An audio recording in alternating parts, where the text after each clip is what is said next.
Il est 8h25 sur Sud Radio et à la une, après cette parenthèse économique, un véritable sujet. Est-ce que les fast-foods vont finir par gagner sur les bistrots ?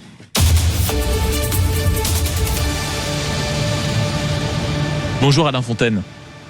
Bonjour. Merci beaucoup d'être avec nous ce matin. Vous êtes le chef propriétaire du restaurant Le Mesturé à Paris, président de la FMR, qui est l'association française des maîtres restaurateurs. Et depuis quelques semaines, alors qu'on n'arrête pas d'entendre parler de ces nouvelles tendances de fast-food qui vont aller choper les plus jeunes, ceux qui ont forcément un peu moins de moyens, ceux qui arrivent à se provoquer des polémiques et notamment aller chercher tout un public sur les réseaux sociaux. Est-ce que toutes ces campagnes, et on pense à quelques enseignes qui ont fait la une de l'actualité ces derniers jours, est-ce que ce type de nouvelle restauration met en danger la cuisine traditionnelle, la cuisine de bistrot, la cuisine française ? Ces nouveaux modes de consommation et ces nouveaux types de restauration mettent en danger complètement la cuisine traditionnelle française. C'est un fait. C'est un fait en plus avéré depuis l'année dernière, puisque l'année dernière, il y a plus de fast-food que de restaurants traditionnels en France. C'est-à-dire la bascule s'est faite l'année dernière. Pour vous donner un chiffre, il y avait 13 000 restaurations rapides, points de restauration rapide et fast-food il y a maintenant 20 ans, 13 000. Eh bien, aujourd'hui, nous sommes à 52 000. 4 fois plus. Donc c'est absolument considérable. Donc, oui, c'est un danger. Alors, c'est un double danger. C'est-à-dire que, effectivement, il y a une génération perdue qui a maintenant une uniformisation. Vous dites génération perdue. Ah oui, c'est une génération perdue, voire peut-être deux. Pourquoi ? Parce qu'il y a une uniformisation des goûts. Vous mangez en fin de compte, si vous réfléchissez bien au niveau de la palette des goûts que vous avez dans le cerveau et sur vos papilles gustatives, vous mangez toujours la même chose, avec une sauce légèrement sucrée et pimentée. Les poulets ont le même goût, la viande a le même goût, le riz a le même goût. Enfin, tout a le même goût. Ce qui fait qu'effectivement, on est en train de perdre une partie de la population, pas toute, mais une partie de la population qui va penser que les goûts sont ceux-là et pas d'autres, si vous voulez. Et puis, il y a un problème aussi de prix. Quand on voit des prix, comme vous l'avez dit fort justement dans votre introduction, depuis quelques jours, on entend parler de prix incroyables. C'est pas possible. On peut pas nous tenir ça, nous les indépendants. Et donc, on est sur une restauration, je dirais, qui entraîne la malnutrition, mais qui en plus prend en otage les gens sur le pouvoir d'achat.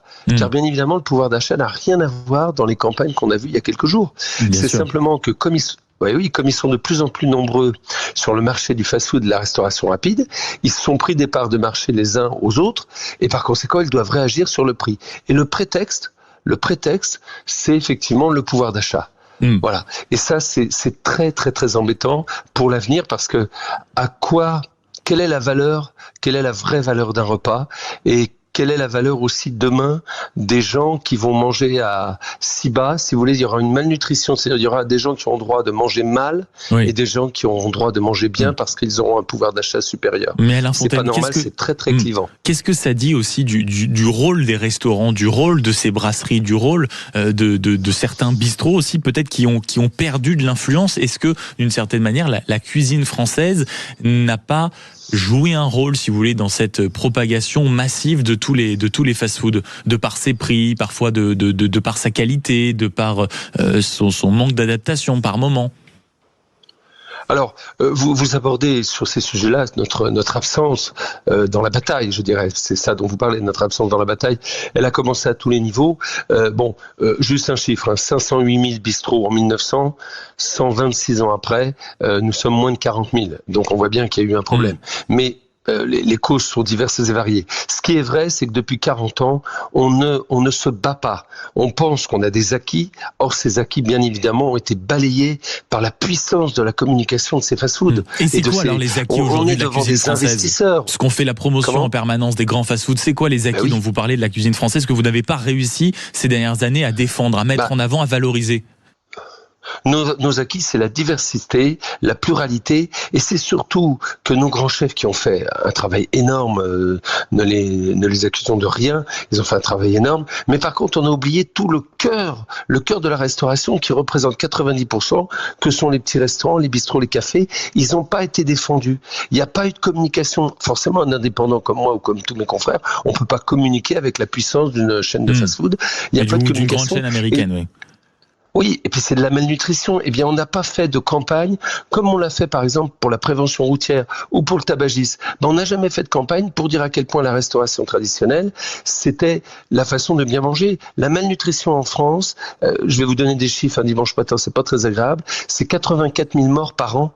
Oui. C'est 160 000 cancers et c'est 125 milliards que ça coûte à l'URSSAF. Vous vous rendez compte ? C'est ça. Eh bien, le gouvernement doit maintenant communiquer sur notre diversité, notre pluralité. Il s'agit de notre souveraineté alimentaire et de notre agriculture derrière. Mais Alain Fontaine, donc, je pense aussi à tous ceux qui nous écoutent ce matin, et vous avez raison de le défendre, et tout le monde en a conscience. Est-ce que vous pensez aussi, puisqu'on parlait tout à l'heure de pouvoir d'achat, de tous ceux qui, aujourd'hui, quand de temps en temps, ils peuvent avoir les moyens de se faire un restaurant, vont peut-être aller, dans la brasserie qui a un petit succès, qui vient d'ouvrir en centre-ville il y a quelques mois, dans le restaurant un peu traditionnel du bout de la rue, mais qui, quand ils y vont, découvrent des prix exorbitants, parfois objectivement des produits qui ne sont pas à la hauteur de ce qu'on a pu nous promettre et loin des valeurs que vous défendez ici. Est-ce que vous pensez qu'on peut encore aujourd'hui renverser la tendance sur les mauvaises expériences qu'ont connues les Français depuis des années quand ils allaient dans un restaurant, je cite, traditionnel, et je le mets entre guillemets?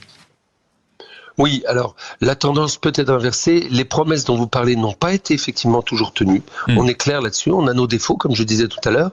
Après, il faut nous aider. Communication, on en a parlé sur une grande campagne de communication. Okay. Sortir le décret fait maison qui est sur le bureau du ministre Papin qui attend pour le sortir, mais je pense qu'il va sortir prochainement. Et puis, par exemple, vous le savez, je défends aussi l'inscription à l'UNESCO des bistrots des cafés en France, les pratiques sociales et culturelles dans les bistrots de café en France. Il faut les mettre devant. Et il faut maintenant que la France emmène ce dossier dans les jours qui viennent à l'UNESCO, c'est maintenant. Et puis nous, il faut qu'on soit responsable et conscient que nos clients, on a des coûts. Donc on peut pas atteindre un menu à 5 €. On le sait.